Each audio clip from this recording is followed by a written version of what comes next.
Tonight, ticket turmoil. Sales for Scotland's Euro 2024 adventures are halted after an SFA blunder. The Tartan Army are raging.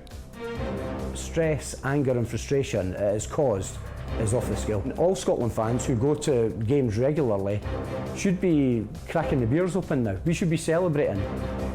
The SFA have apologised. Also making the headlines, Boris Johnson under pressure. That the evidence I shall give shall be the truth, the whole truth, and nothing but the truth. The former Prime Minister says he regrets not acting earlier in the pandemic, but families who lost loved ones reject his apology. Suing Warner Brothers. An extra in the Batgirl movie claims she almost died after being hit by a motorbike during filming in Glasgow. And Silent Night, why the woman behind Glasgow's dancing Christmas tree says she's hanging up her baubles. I'm Kellyanne Woodland in Edinburgh. And I'm John Mackay in Glasgow. This is the STV News at 6.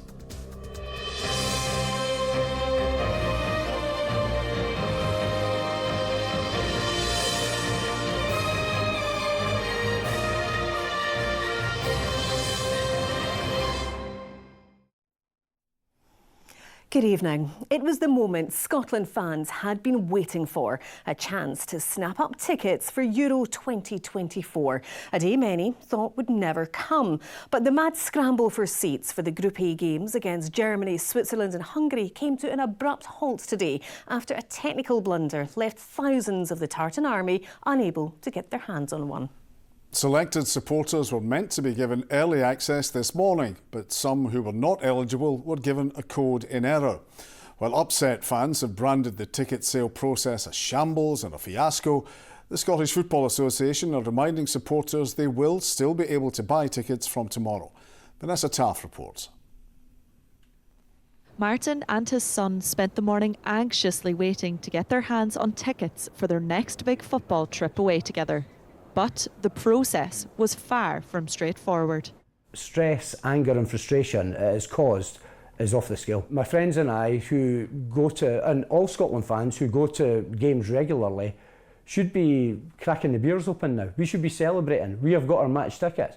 We should be boasting about that. We should be blagging about that. We should be telling everybody that these are the first 3 matches on the way to us winning the Euros. The most important thing is to get this fixed, to get it right, and to allow the loyal fans to get tickets in their hands. Tickets were supposed to be allocated on a points system based on how many matches home and away fans attend. Anyone with 12 or more points was supposed to get early access, but by mistake, those with fewer points were also emailed access codes. Watching Scotland is a stramash, and it turns out ordering a ticket from the Scottish Football Supporters Association is also a stramash. It'll go ahead tomorrow, but it's just prolong the agony. Now, the agony belongs in the football pitch when you're 1-0 up in the last minute and something goes wrong.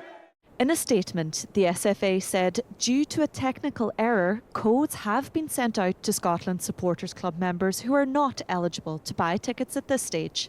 As a result of this error, the sale scheduled for 12 noon will be delayed, and they also apologised for the inconvenience.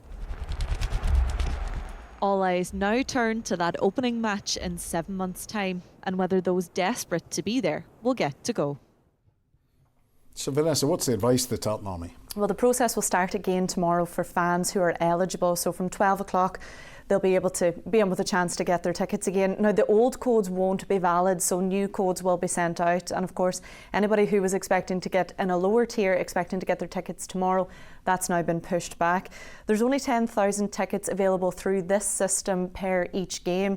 So it's really quite fierce competition for them, as there would be anyway.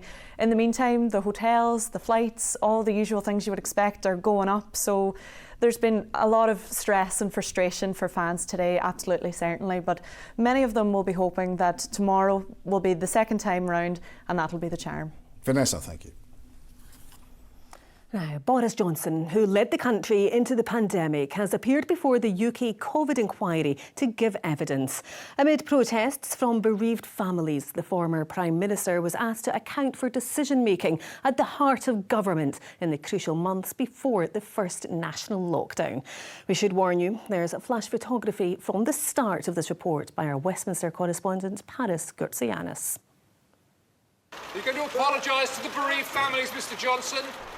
Boris Johnson arrived unusually early for a marathon inquisition that will shape his legacy. The evidence I shall give shall be the truth, the whole truth, and nothing but the truth. A promise some might question, given his previous relationship with the truth. Then, after a brief interruption from a protest by bereaved families, the former Prime Minister had this to say. I understand the feelings of these victims and their families, and I am deeply sorry for the pain and the loss and the suffering of those victims and their families. Mr Johnson admitted that in January and February 2020, COVID wasn't on his radar. He said the government machine didn't take the worst-case scenario seriously because of experiences with previous epidemics like SARS. You read that an Asiatic pandemic is about to sweep the world. You think you've heard it before, and that was the problem. I was at a hospital the other night where I think there were actually a few coronavirus patients, and I shook hands with everybody. With hindsight, he wished he had taken the threat much more seriously. Inevitably, we got some things wrong. I think we were doing our best at the time, given what we knew. Given the information I had available to me at the time, I think we did our level best. Were there things that we should have done differently? Unquestionably. I look at all this stuff in which we seem so oblivious with horror now. I mean, we should have twigged. We should collectively have twigged much sooner. I should have twigged. But he insisted the scientific guidance was followed throughout, changing rapidly in the days and weeks before the first lockdown. This is the worst public health crisis for a generation. Some people compare it to seasonal flu. Alas, that is not right. Owing to the lack of immunity, this disease is more dangerous. The very word lockdown doesn't really appear in government vocabulary until the 14th. But we did it completely on the 23rd. I think it was really a measure of my anxiety about the curve. It seemed to me that I no longer had the luxury of waiting. Mr Johnson will return to continue giving evidence tomorrow, with much more ground still to cover, including those notorious lockdown parties. And Paris joins us now. And Paris, what else did we learn from today's session? Well, the inquiry has been building up to Boris Johnson's appearance for weeks, with former advisers painting a picture of a chaotic government, crippled by infighting. But rather than hitting back, Mr Johnson said he relished the hot tempers in Number 10. He said that was the best way of testing out ideas. And as for the charge that he flip-flopped, well, Mr Johnson said that he was simply responding to the advice that he was given, and he had to take into account the impact of lockdown on the economy, even if saving lives was the top priority. That won't be much comfort to bereaved relatives, and nor will the apology that seemed to not come with much reflection. Even now, nearly 3 years on, asked whether doing anything differently would have saved any lives, Mr Johnson simply said, "I don't know." All right, Paris, and we'll hear more tomorrow. Thank you. Among those watching today's evidence closely were relatives of those people who died with COVID, as well as those still living with its effects. For them, Boris Johnson's apology changes nothing. They say they want him to be honest and to be held accountable. Our political correspondent, Ewan Petrie, has been getting reaction to today's evidence from those directly affected. That's the key moment, really. Leslie has been living with long COVID for more than 3 years. She's been forced to give up work and is applying for disability benefits. Boris Johnson's apology meant little. Apologies aren't going to change the lived experience of 1.9 million people with long COVID. What will is if we genuinely do learn lessons from this. It would be much more constructive if he could make a genuine apology and not just apologise for things that he had no control over. Leslie is among those campaigning for more research into a condition she believes was ignored by the former Prime Minister. I think his career should be as dead as the 232,000 people, I think it is, who died from the infection under his watch. Our clients don't want to hear political speak. Boris Johnson's evidence overshadowed the separate Scottish inquiry in Edinburgh. Sharon lost her mother in April 2020. On the day of her funeral, Boris Johnson was pictured at a party in the Downing Street garden. We weren't able to celebrate her life in the way that we wanted to. It makes me feel angry for all the people that, suffered through the COVID pandemic. I know people have moved on, I know life moves on, but, if you went through that and suffered the way that a lot of people had suffered, the flashbacks, the memories, the unable to kind of celebrate life, the unable to touch and, kind of hold people and comfort them, that will remain with you forever. Lee lost his 32-year-old son after he tested positive in March 2021. For him, today's apology comes too late. He's changed our life, he's destroyed our life. I just don't understand the man. And for the wording I've heard from him, it's absolutely disgusting. What's come out for that UK inquiry about how they treat it? Oh, it's ridiculous. While the attention for now is on the former Prime Minister, those still living with the impact of his decisions hope their voices will also be heard. Ewan Petrie, STV News. Let's cross to our political editor Colin Maake now in Holyrood. And Colin, you took us through that COVID story back in 2020. What did you make of Boris Johnson's performance? Well, if you look at Paris's report there, this was political box office.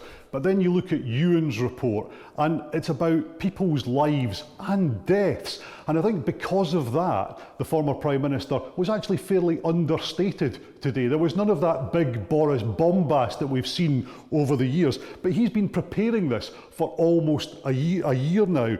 And there were clearly some pre-prepared lines about how everyone around him had done their level best, about how this was a once-in-a-century pandemic. And when he was asked what he felt had gone wrong, there was no mention of the lack of PPE in the NHS or in care homes. Instead, he seemed to focus on messaging and the relationship between the UK government and the devolved administrations, particularly the Scottish government. You say, Mr. Johnson, that unquestionably mistakes were made. And for those you say you unreservedly apologise. We have the statement there. I'd like you, please, to set out in broad terms, of course we'll be looking at the detail of it later, but in broad terms, what mistakes you refer to there. One message from number 10, then a slightly different one from Scotland or wherever. And that, I think we need to sort that out in future. Mr. Cummings said the PM's view and mine on Cobras, this was in the context of debate about who should attend Cobra, is they're hopeless as decision-making entities and actively cause trouble for communications because some attendees at Cobra, and Mr. Cummings had in mind the devolved administration's leak immediately afterwards. Well, was that your view? I think that sometimes that was the case, and that was, in my view, a problem. Colin, Boris Johnson will be back tomorrow. What's still to come? Do you know, there were times today when the forensic questioning of the senior counsel eviscerated Boris Johnson, particularly on issues of competence. So there'll be more of that to come tomorrow. We haven't even got to Partygate yet, so there will undoubtedly be some prepared apologies on that tomorrow. He'll also face questions from the counsel for the Scottish COVID bereaved families. Now, so far, they're refusing to even accept his apology. Colin, thank you. Other stories, and prison officers in Scotland will be balloted for strike action over pay and working patterns. The Prison Officers Association says staff are unhappy with disruptive changes proposed by the Scottish Prison Service. If approved, strikes would come at a time when prisons are already under pressure due to overcrowding and understaffing. A detective has told a jury a man suspected of murdering schoolgirl Caroline Glachan said, "I never killed her," when he was arrested 25 years later. Robert O'Brien, who was said to be in a relationship with the 14-year-old in 1996, claimed he spent the whole night at a woman's house where one of his co-accused was babysitting. Jurors heard Andrew Kelly and Donna Marie Brand, who also deny murder, claimed they were at the same house at the time of Caroline's death in Renton in West Dunbartonshire. A ballet teacher has been cleared of sexually abusing students at a prestigious dance school in Argyll. Jonathan Barton was accused of a total of 8 sexual offences against girls between 16 and 19 years old. The 41-year-old was found not guilty of having sex with 2 girls while in a position of trust, as well as sexual assault against 6 others. Other stories in the West, and an anonymous bidder has made an expression of interest to buy Prestwick Airport from the Scottish Government. The airport was brought into public ownership in 2013 with the intention of returning it to the private sector when it started making a profit. A key road linking Barrhead and Newton Mearns is set to close for a year as part of a £22 million project. The work to upgrade Orrs Road begins in January, changing it from a winding single carriage road to a straighter one with cycle lanes and pavements overlooking Balgrey Reservoir. Plans have been submitted for a 36-storey student flat block in Glasgow at the site of Portcullis House in Charing Cross. If approved, the Ard would become one of the city's tallest buildings. The developers, Watkin Jones, say it could house nearly 800 people and combat what's been claimed to be a chronic undersupply of student housing. An extra in the cancelled Batgirl movie is suing the filmmakers, claiming she almost died following an incident on the Glasgow set. Christina Stanovich says she was hit by a motorbike during filming and suffered life-altering injuries which required surgery. Warner Brothers have refused to comment. Here's Brandon Cook. Christina Stanovich spent days in hospital following a collision on the set of Batgirl in Glasgow. Her leg bears a permanent scar from the emergency surgery she underwent to screw her broken femur bone back together. 2 years on, Christina says she's not back to normal. I'm still not right. I mean, it's never ending. I don't think I'm ever going to be the same again. I was surprised how much it affected me. I mean, I always thought of myself as a strong person, and I cried every day for a really long time. It's not something minor. It's not like I fell and, grazed my knee. It's like, it's my whole life that's changed. Hollywood came to town in January 2022. Glasgow became Gotham, and locals like Christina got the chance to star in the background. On one of the shoots in March last year, Christina says her role was to stand and look shocked in a scene involving a fire engine. A motorbike similar to this was to drive by her at speed, but instead, during one of the takes, it piled into the side of her. Her lawyers say it was a monumental failing by American Night Productions, whose parent company is Warner Brothers. Christina is suing them for loss of income and recovery costs. I have been out of work for half a year. They should pay in some way. They shouldn't be allowed to do something like that to a person and just get away with it. I mean, it's not normal. Because if they can get away with it, they're just going to continue in the same manner, STV News approached Warner Brothers for comment, to which they had no statement. Christina says she's never received an apology for what's happened. You feel like you don't matter, like I was just a test dummy on the, corner of the street.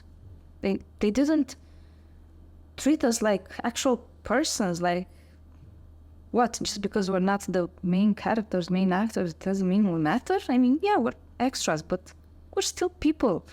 Brandon Cook, STV News, Glasgow. Now, Rahman is here with the sport, and at least you'll be OK for a ticket next year. Bloody hope so, John, otherwise I'm stuck with you in here next summer rather than in Germany. The Euros is on hold for tonight. Some big games in the Premiership this evening.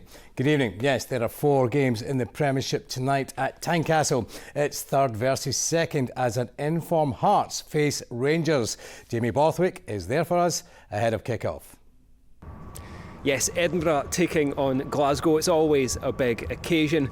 And after Rangers came out on top in this fixture at both Ibrox and Hampden earlier this season, Hearts are desperate to exact a bit of revenge. Stephen Naismith has guided his side to 4 league wins in a row. No, it's no different than any other game. I think the slight difference is we've played them quite recently in consecutive games, so and we probably feel we should have got more out of them, especially the game at Ibrox, than we did. So there's that frustration and there's that element that you want to put that right. But it's like every game, especially being at home, we want to be the team that's on the front foot and cause them more problems, and we want to win the game. It's a good team with also a coach with a history with Rangers, so he's also extra motivated in that way. So we know it's a big challenge to go there. The first thought are from the other teams to stop us, and you can break that by scoring first. They need to come also, and that creates space afterwards. So it's every time a point of attention from my side.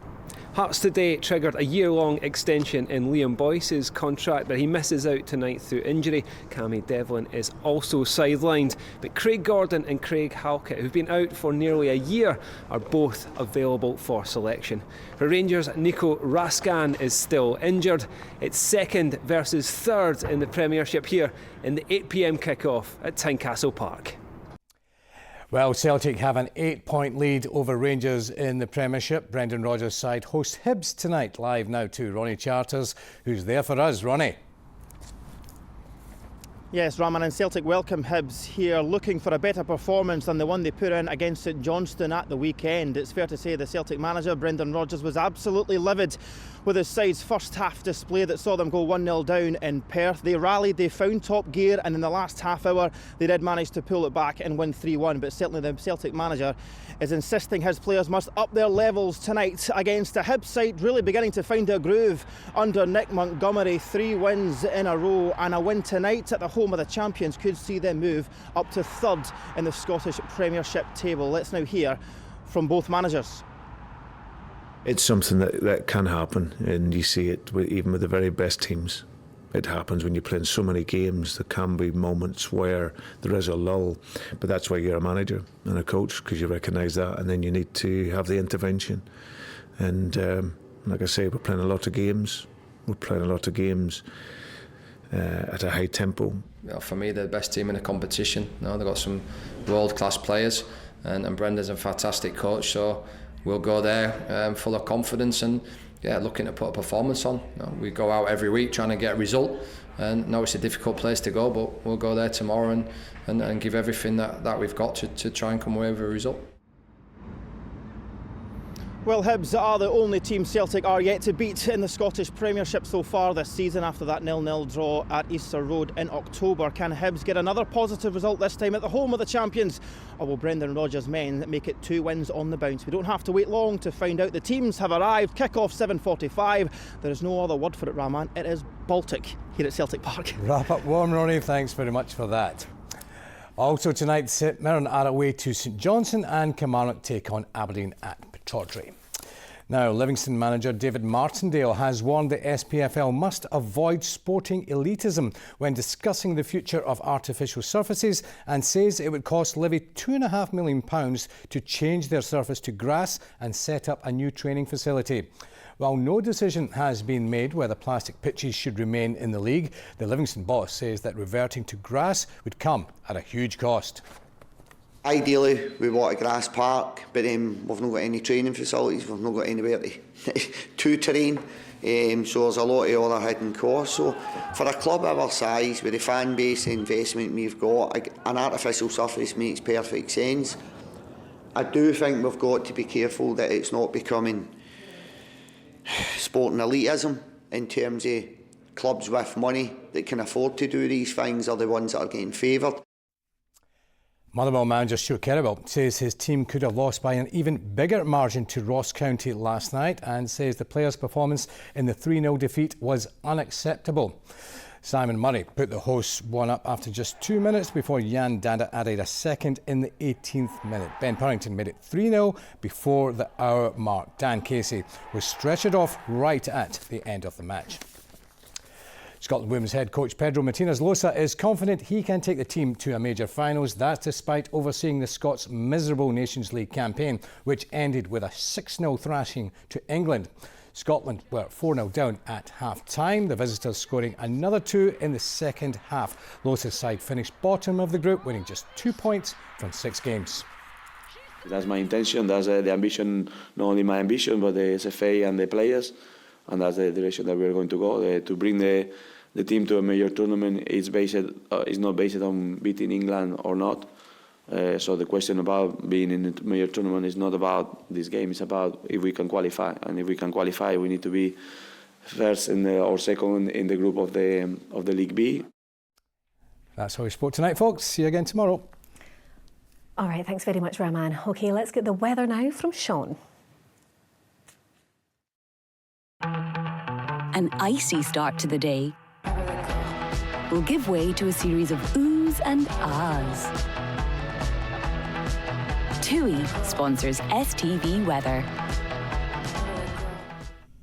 A very good evening to you now. I had a vivid dream last night. It was Christmas Day. It was 28 degrees Celsius. Why am I worrying about that? Well, it's because we've got milder air coming in. I much prefer the cold and crisp weather. Wait until you see what the mild weather is going to bring. But it just shows you, think about weather all the time, even when I'm sleeping. Temperatures about 4 or 5 degrees Celsius tonight. We've got rain spreading in from the west, the winds picking up as well. It's almost as if this air is rather angry at being held away in the Atlantic for quite some time. The milder air bringing us lots of rain in the coming days and strong winds, particularly later on tonight and into tomorrow.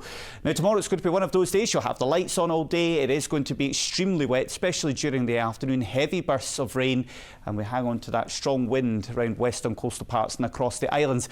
Gales at times, but the wind's easing as we go into tomorrow evening. So yes, a lot milder. Friday, wind-wise, it will be quieter. We'll hang on to a lot of cloud for many of us with shower outbreaks of rain, temperatures into double figures across some southwestern parts of the country. Now, we avoid a frost in the coming nights. That mild air is here to stay for the foreseeable into next week. This is Glasgow, for example. I think the wettest weather will come through during Thursday, Saturday, Sunday, and that's the same across all of central and southern Scotland. And again, some of that will be on the heavy side. Across the Hebrides, we've got plenty of rain to come. Again, Thursday, Saturday, Sunday will be the wettest days, but some very mild days. Highs up to 12 degrees. Bye-bye. TUI sponsors STV Weather.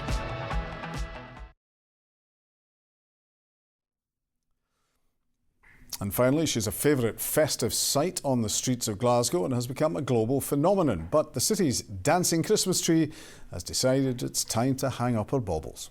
Kate Deming is selling her famous costumes after decades of dancing. Well, Caitlin Hutchison went along to check out the collection. A winter lemon and a summer lemon. The summer lemons also come with lemon balls.